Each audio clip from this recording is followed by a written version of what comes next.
ఇబ్బందులకు అవకాశం వస్తుంది. అందుకనే తస్మాత్ జాగ్రత్త. ఇవాళ ఏపీలో వచ్చినాయి ఈ చట్టాల వల్ల ఎంతో కొంత ఉపశమనం దొరుకుతూ ఉంది. పూర్తిగా ఇంకా మనం కోరుకున్నట్టుగా ఈ చట్టాలు మనకు రక్షణ ఇస్తలేవు. ఇవాళ గ్రాడ్యుయేటీ 30 రోజులు రావాలంటున్నాం, 15 రోజులు ఇస్తున్నారు. ఇవాళ బోనస్ మీద సీలింగ్ లేకుండా మరి బోనస్ ఇవ్వాలని చెప్పేసి అడుగుతున్నాం. కానీ ప్రభుత్వం సీలింగ్ పెట్టింది. 22,000 రూపాయలు వేతనం దాటితే బోనస్ పొందే హక్కు లేదని చెప్తా ఉన్నారు. ఇగో ఇవి మార్చమని మనం అడుగుతున్నాం. మన కార్మిక సంఘాలను ఏమడుగుతున్నాయి? మాకు 15 రోజులు కాదు 30 రోజుల గ్రాడ్యుయేటీ కావాలి. బోనస్ల మీద సీలింగ్ లేకుండానే మాకు బోనస్లు ఇవ్వాలి. మాకు వైద్య సదుపాయము కార్పొరేట్ వైద్య సదుపాయం అందించాలి. ఇవాళ మాకు పర్మనెంట్ కావాలి. ఇవాళ ఈ ప్రభుత్వం ప్రస్తుతం ఉన్న కార్మిక చట్టాలు అమల్లో ఉన్నప్పుడే ఇవాళ దొంగదారిన మనకు పర్మనెంట్ ఉద్యోగాలు లేకుండా చేస్తూ ఉంది.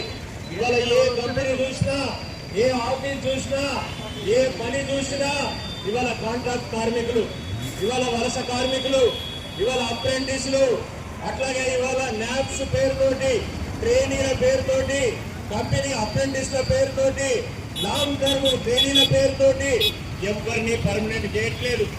సంవత్సరం 2 సంవత్సరాలు పనిచేసి ఇవాళ బయటకు వెళ్ళిపోవాల్సిన పరిస్థితి.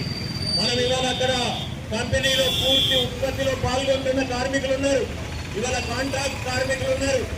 అత్యధిక పరిశ్రమల్లో 180 మంది 90 మంది కాంట్రాక్ట్ కార్మికులు పనిచేస్తేనే ఇవాళ ప్రొడక్షన్ వస్తుంది, కంపెనీకి లాభాలు వస్తున్నాయి. కానీ ఆ కాంట్రాక్ట్ కార్మికులను పట్టించుకోవట్లేదు.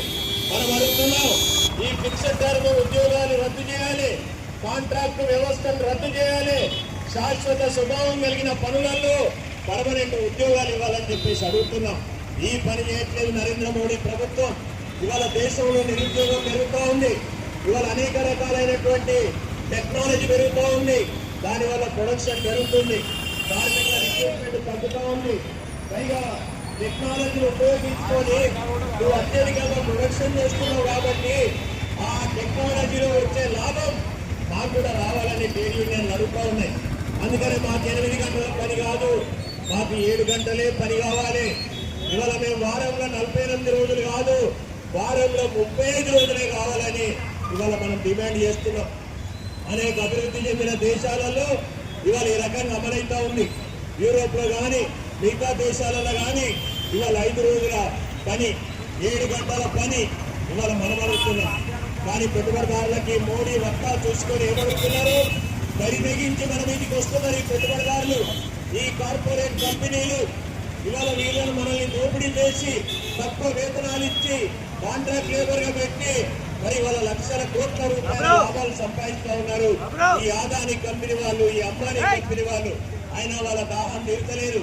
ఇవాళ అడుగుతా ఉన్నారు, ఒక ఇన్ఫోసిస్ అనే పెట్టుబడిదారుడు, నారాయణమూర్తి అనేటువంటి పెట్టుబడిదారుడు అడుగుతా ఉన్నాడు, వారంలో మీరు 72 గంటలు పనిచేయాలని అడుగుతా ఉన్నాడు.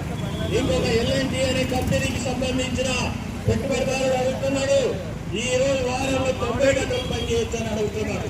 అంటే మనం మనుషులమేనా? వాళ్ళ దృష్టిలో మనం మనుషులం కాదు.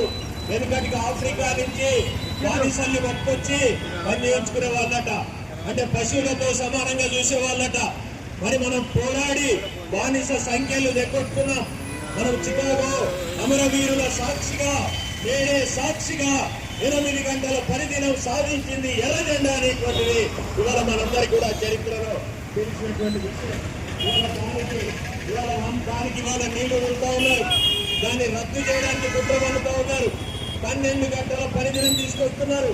ఇప్పటికే అనేక కంపెనీలలో వలస కార్మికులను మరి వేరే రాష్ట్రాల నుంచి వచ్చిన వాళ్ళతోటి 12 గంటల పని చేపిస్తూ ఉన్నారు. ఇవాళ ఇది చట్టబద్ధమైన దోపిడీ అని చెప్పేసి నేను చెప్తా ఉన్నాను. ఇవాళ మరి ఈ దోపిడీని ఇవాళ అరికట్టాలంటే 10 గంటల పెరుగుదలను ఎదుర్కోవాలంటే మన కార్మిక చట్టాలు మనకు ఉండాలి. ఇప్పుడున్న 29 రకాల చట్టాలు ఉంటేనే మనం పోరాటం చేయగలుగుతాం, మనం పెట్టుబడిదారులను ఓడించగలుగుతాం. కానీ మోడీ మన మీద దెబ్బ కొడుతున్నాడు, మన వెన్నెముకను విరిసేస్తున్నాడు. ఒక మనిషి నిలబడాలంటే, ఆరోగ్యంగా ఉండాలంటే ఆయన వెన్నెముక సరిగా ఉండాలి. ఇవాళ 29 రకాల కార్మిక చట్టాలు భారత కార్మిక వర్గానికి వెన్నెముకలాగున్నాయి. మన వెన్నెంక మీద చెప్పగొడుతున్నాడు. అంటే ఇక మనం మంచం మీదకి వెళ్ళి లేవకుండా అవుతాం, కాళ్ళు చేతులు పనిచేయవు. ఎవరికైనా ప్రమాదాలలో చచ్చిపోయిన వాళ్ళకు, ప్రమాదాలలో గాయపడ్డ వాళ్ళ గురించి చూస్తున్నాం. ఎక్కడైనా వెన్నెంకలు దెబ్బ కలిగితే చేతులు పనిచేయవు. ఇలా బతుకున్నా చచ్చిపోయిన వారితో సమానం అంటాం, జీవోత్సవం అంటాం. అంటే జీవించిన శవం చెప్పేసి మనం చెప్తున్నాం. నరేంద్ర మోడీ ఈ దేశంలో సంపద సృష్టికర్తలైనటువంటి కార్మికులను ఇవాళ జీవోత్సవాలుగా మారుస్తా ఉన్నారు.